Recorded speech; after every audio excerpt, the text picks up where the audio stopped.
super pretty.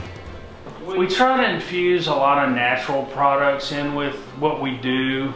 For some reason, the real industrial look seems to open itself up to eclectic ideas, natural pieces, and it just kind of ends up fitting. But you know, up here's a hammock. You know, the kids love to, well, the adults too, love to pile off in there. Right. But, Probably a good napping spot. Yeah. So. Well, there's a TV outlet up there. I just hadn't gotten it all hooked up. And so you did this with two 40-footers, right? That's correct. And then built the middle area. Yes. In stick built. Honey, It's 940. 940 square feet. Wow. There's 2 bedrooms, one up front here. Idea of how big that queen size bed is in there. A king's. Go up and show the loft. Sure.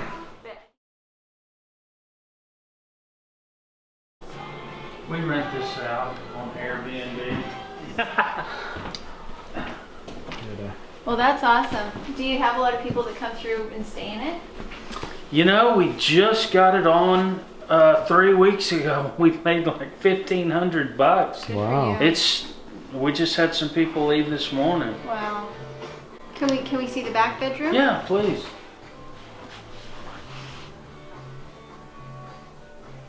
So that is really It's still big enough for 2 people, but it's not. Uh-huh. And a Kevin Costner drive. Somebody spent time on that.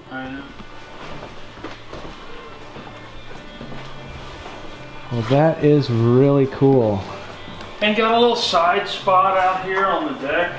Just really nice because the way this thing is facing the sun Shaded sets that way. Yes. So you're shaded, and it just makes for a really nice afternoon. For sure.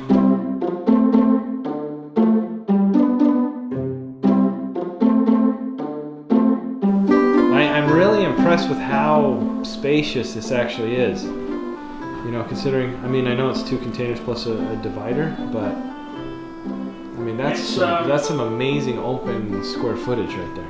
Yeah, it really worked out pretty nice. And when you cut this much out of the side of a container, you have to give back to the structure. So we go back with a 3-inch 12-gauge square tubing. And then I wanted to make it all more of a monolithic structure. So we went across and then down through the walls and then under our feet, welded everything together. So it's just kind of this big shell.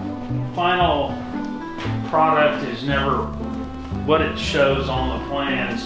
What I got this capacity to do is just kind of improvisation as you go along. For instance, you know, the hammock was never even part of this thing until I started going around and connecting both with the bars, and then I decided to just come across, you know, right between these 2 windows and make this thing and just kind of give it a wow factor, you know. Well, and it has the character that you've got windows on that side, no windows on this side, but windows on that side, so it brings in a lot of light from there so that it feels even higher than it is. Well, and you could even go a step farther with this. It gets too hot here in Texas, but you could make those clerestory windows to where you have them on both sides and they open and the breeze goes through and pulls all the heat out. Did you see those, babe? Do you want to come on this I side will and be show them what videoing we're as soon as I talking can. But you know, that's kind of a way to pull all the heat out of places that do get hot. But you know, I mean, it was always supposed to be a guest house, so it's not exactly like I would do it if it was a place to live. For instance, there's just no closets, you know. But people that are going to be staying here 2-3 days, they don't need them. So we have been through some of the little camping, why do I want to say camping? They're just smaller 20-foot container dwellings. So some people use them as camping and some people live in them full time?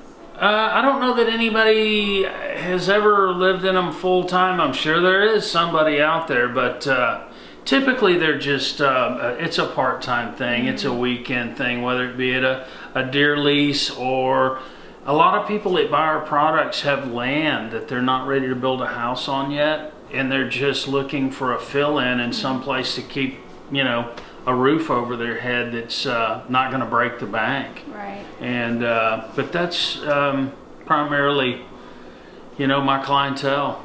Well, and it looked like they ranged anywhere from, you said something like 8,000 for something that's just a shell with a few modifications, up to 40,000 for a 40-foot really nicely done container. That's correct. And you can even surpass that price depending on what you put on it. The solar is very expensive, but it truly makes it off the grid.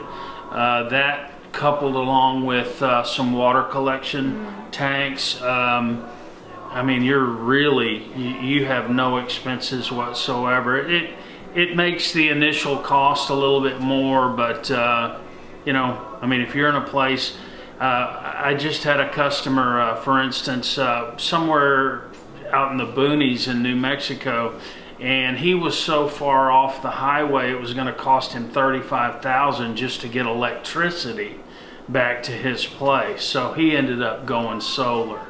Perfect example of a perfect situation. But yeah, I mean, it just all depends on what your wants and needs and uses of these things are. They're virtually indestructible. I mean, Like grown-up Legos. yeah, exactly. Well, and for instance, the one that we're in right now, it's 2 shipping containers that has been modified into a really, really cute Airbnb. So if you guys want to stay in a shipping container built home, this would be, if you're in Texas, I mean, it's good to try things like this out before you commit to them, because it is still a significant investment. But well, it's really cute and charming. We have shown a lot of tiny houses that are a lot pricier than that, with not more space than that. So You know, there's a man that used to do tiny Texas homes right over off of I-10, and he built a phenomenal product, but man, they were very expensive. Very expensive. But you're trying to, even with the shipping containers, you're trying to cram everything that you need in life, such as kitchen, bathroom, the high dollar square footage of the homes. You're trying to cram them into a very small footprint, so that it's a little pricey per square foot, but it's to get a good product. I mean, that's just what you have to do. But you know, we try to be as reasonable as we can. I'm not out to try to get rich. And it's kind of an unconventional business, so it's taken me 3 good long years to really kind of get to the point where we've got enough product going through the yard to make money, you know. So campcotexas.com, right? campcotexas.com. Okay. Make sure to go check it out, because your little ones are highly shippable. Absolutely. They're shipping containers. They're meant to be. this is not shippable. Quite shippable, But yeah, we try to do. It's really hard for my company to go out and build this abroad. Shipping containers are not something that you can call the local carpenter and say, hey, look, I need you to come work on these shipping containers. Come frame this in for me. It's just a little bit different game, and it makes it real hard for me to build these, you know, out and about. Now, what we do is we will come up with, and I've got some plans, some concepts, where we can put these things together relatively easily, bolt them together. So when you cut the whole side out of 2 shipping containers, I can ship them to you, and literally on the job site, I mean, you can hire people to snug them up and just bolt them together. I mean, it's just easy as that. So we try to keep the crews from going out there and traveling. It becomes it becomes pretty cost ineffective when you start doing that, and guys having to get hotel rooms and things like that. Per diems get expensive for the employees. Yes. But yeah, that's what we do, and we have fun doing it. It's been a challenge. It's been nice. You know, beats the heck out of the cookie cutter homes. Right. Yes, definitely. This is pretty charming. Well, thank you, and you guys make sure to go check them out.